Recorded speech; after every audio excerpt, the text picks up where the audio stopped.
So initially you can click qgis.org.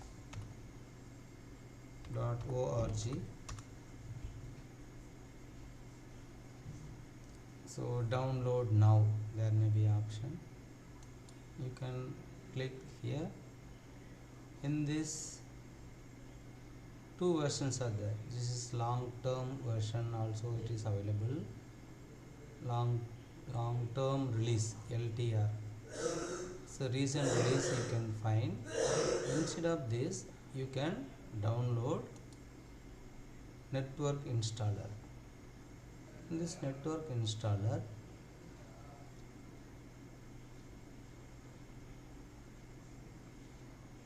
OSGeo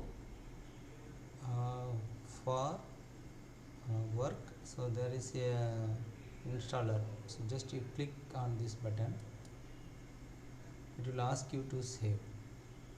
So like this it will appear. Just you save it, and if you go here, double click on that setup.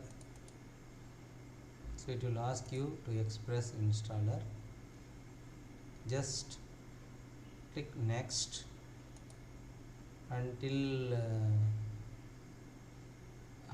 here you can check the packages, GDAL, grass, so many things are there. So these are the things required. Instead of LTR, QGIS is sufficient for us. Like this, until you get finished, you wait for it will take more than 10 to 20 minutes. So until you get finished, you finish it. So already I installed this package, that is the reason I am cancelling now.